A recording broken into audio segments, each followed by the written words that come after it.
Good morning, or depending when you're watching this, good afternoon, good evening, or good night. My name's Ross, and as always told, out of Voice of Radio. So today, well, I'm going back to my Pokémon TCG history set, where we look at the top 10 cards from an old set. And thank you to all the people that have been requesting this. We haven't done one for a little while. We've done plenty of history videos, but not top 10 from old sets. And today, we're going back 10 years to February 2009, so 10 and a half years, but who's really counting? And we're having a look at Pokémon Platinum. And I'm going to be honest with you, ladies and gentlemen, it's one of those sets that was really good. We got the top 10 list down, but I'll be perfectly honest with you, at the top, it was really quite difficult to actually shake things up. Now, I do just want to give a quick shout out before we get going to this Piplup. The artwork is phenomenal, and I swear I don't do this deliberately, but every time I find amazing artwork, it's always a Rita that drew it. Yeah, I'm becoming more of a fanboy by the day. So a couple of honourable mentions. There was a Manectric, which had free retreat, and it had bench barrier, which we've seen on more modern Pokemon. Although it was called Electric Barrier. Prevent all damage done to your bench Pokemon, excluding any Manectric, by attacks. So it wasn't quite as good, but it was still pretty gosh darn good. Single energy, 30 damage to every Pokemon with a Poké Power, active ability. Yeah, not bad. Saw a little bit of play, especially for the ability. Also need to give a shout out to PTCG, which I like to think of it as everybody's first SP deck, which did actually feature in the 2009 Juniors World's winning deck. It's got a really nice ability whereby once during your turn, if you have a stadium card in play, each active Pokemon is now poisoned. Cool. But you would use this with PTCGradio, also from Platinum, which had an ability whereby it prevented all effects of attacks, excluding damage done to PTCGradio, and if it was poisoned, you did 60 damage for 2 energy. So they were a nice little pair. It was really a bit of a juniors deck and a good beginners deck. Maybe it should be on the list, but I'm not putting it on the list. Sorry, ladies and gentlemen. Shout out to Miasma Valley. Now, this might be more of a personal choice here, but Miasma Valley, whenever any player benches a basic Pokemon, excluding Grass or Psychic, they had to put 2 damage counters on it. This saw quite a lot of play, did quite a bit of damage, and was quite annoying. And finally, shout out to Level Max. Now, we're going to be looking at some Level X's on this list. We have to. Level X's, you could only Level X a Pokemon when it was in the active. So you had to get the Pokemon in the active and then Level X it. Well, what Level Max did was allowed you to flip a coin. And if heads, you could actually search your deck for a Pokemon Level X and Level X a Pokemon on the bench. It didn't see play in every Level X deck because of its flippy nature, but it did see enough play for me to give it a bit of a shout out. So with the honourable mentions out of the way, in at number 10, SHAYMINLY.X. Both of them. There were 2 of them and they were actually both really good. The Skyform Shaymin's ability, if any of your grass Pokemon were knocked out by damage during your opponent's last turn, all your attacks do 60 more, and then 2 energy, 50 damage, and move any of your energy cards around as you like. But after a KO, it did 110, and pay attention as we go through this list, you'll notice that 110 KO'd the vast majority of stuff back then. We also had the SHAYMINLY.X Landform and the Pokebody whereby each of your grass Pokemon other than Shaymin, yeah, they really liked excluding Pokemon from their own abilities back in this set, get an extra 40 HP.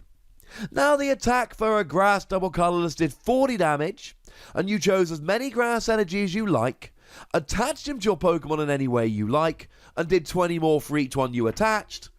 Okay, it was quite expensive, but you got to accelerate a bunch of energy while doing damage and boosting all of your grass Pokemon's HP. It was pretty good. Both fringe plays, but both did see a fair amount of play. In at number 9, PALKIAG and the associated Level X. PALKIAG was fine. Water, colourless energy, 20 damage, switch it to the bench. But really it was PALKIAG Level X. The ability, once during your turn, each player who has 4 or more bench Pokemon chooses 3 of them, and then all the rest go into the lost zone. So if your opponent had a large bench, you could use this to force them to lost zone some of their Pokemon. It was fun. Or for 4 energy, discard 2. Choose one of your opponent's Pokemon, it does 80 damage to them. It wasn't quite Garchomp C Level X, who obviously could also do 60 damage to any of the Pokemon, but it was still pretty gosh darn good. It was one of the fringe ways to play, I'm using that word a bit too much in this video, one of the fringe ways to play SP. It wasn't at the heart of the best SP decks, but it did see enough play for me to pop it in at number 8. In at number 8, we've got BRONZONGG.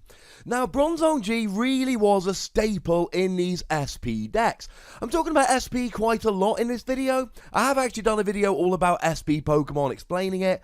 I will link that one in the description. What was amazing about BRONZONGG was the Poké Power, active ability. Once during your turn, you may move an energy card attached to one of your Pokemon SP to another of your Pokemon. Didn't have to be SP, incidentally. Then put 2 damage counters on BRONZONGG. Cool. So it had to be moved from an SP, but could then be moved to anything SP or not. This was just really used in SP decks to move energy around the field to set up your other attackers. It was an absolute staple. It's not the most exciting Pokemon ever, but it's one of those that just made its way into every SP deck, so kinda needs to be on the list. In at number 7, a card which should look familiar to you, it's Marshadow. By which I mean it's Giratina, who has the exact same ability as Marshadow, even down to the fact that it was called Let Loose. Now, what was a little bit weird is that back then, we did not see the same clamouring of, it's rubbish, turn 1 Giratina ruins everything, etc. But decks were a little bit more consistent back then because we all had cards like Uxie and Claydol, so it wasn't quite so bad. We were in a more consistent format. But make no mistake about it, it was still a very powerful ability that disrupted a lot of decks. In at number 6, Looker's Investigation. You look at your opponent's hand, and then one of you shuffles your hand into your deck and draws 5 cards, and you get to choose which one it is. What was great about this is that it could just be a draw card, think Tate and Liza as it would be nowadays, but it could also be a disruption card. The kind of card whereby you look at your opponent's hand and it's either, oh, sweet, I'll get a new hand, or you go, they're going to have a really good turn next turn, better give them a new hand of 5. Saw a lot of play, was really good. In at number 5, Shuppet. Shuppet was awesome, ladies and gentlemen. Shuppet was its own deck, and it was a good deck. And let's just say a lot of people did not like playing against Shuppet. You see, the entire point of Shuppet was, it was a hit and run Pokemon, but not like a lot of the ones we see nowadays. So Shuppet, for a single Psychic Energy, did 30 damage, and then all cards attached to it and Shuppet went back into your hand. But the thing is, back then we had Expert Belt, which meant that you would actually then do an extra 20 damage. So now all of a sudden you're doing 50. But we also had Plus Power back then, and Plus Power back then attached to the Pokemon. Doesn't anymore, you discard it. But back then you attached it. So now instead of doing 30, you're doing 50 with your Expert Belt, and then going up to 90 with Plus Power, and then you would generally chuck up Mr. Mime in its spot, because Mr. Mime, very much like Shuckle, you do see how these cards tend to cycle around. We do see some of these things reused over time. Could only be hurt by a Pokemon with 3 or more energy attached. Yeah. I'm going to do a proper video about this deck in the near future, but a lot of people very, very much disliked Shuppet Donk, and you can see why. Called Shuppet Donk, incidentally, because you could often do like 90 damage straight away, or maybe even more, and there were plenty of games where you didn't get to do anything against Shuppet Donk because the game was over. But now we get to the stage where there's 4 cards, which I'm going to be honest with you, ladies and gentlemen, they're so gosh darn good, it's almost difficult to try and figure out the order. But I've had a go. In at number 4, we've got DIALGAG and DIALGAG Level X. DIALGAG was item lock. Only joking. It was trainer lock. It stopped any trainer cards or stadium cards, that's item supporters, stadium tools, the works. It only did 10 damage, but with energy gain, more on that in a minute, you could do this turn 1 for a single energy, and then you would just sit there doing 10 damage, trainer locking your opponent while you set up. Now, you could do a lot more damage with the second attack. 50 damage if the defending Pokemon's got 2 or more damage counters on, you do 70, which back then was quite a bit, as you've seen from the Pokemon we're looking at. But honestly, it was stalling until you got DIALGAG Level X. Side note, Level X's could use attacks of the Pokemon under them.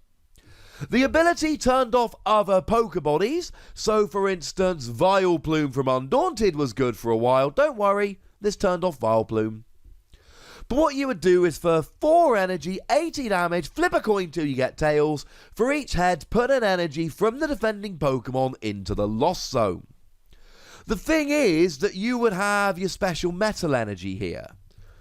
And you've got a really large amount of HP for the time. So 120 was huge. You would generally wait until you had like 4 special metal energy on there, so now you're actually up to 160 essentially.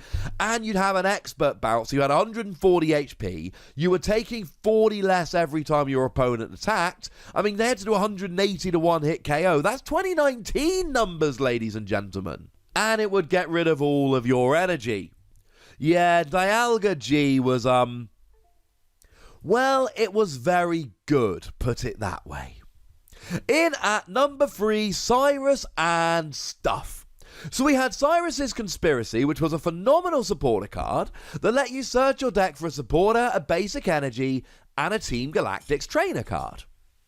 And what you would generally do is you would get a Cyrus chain going, whereby you would just search for a trainer card and a basic energy.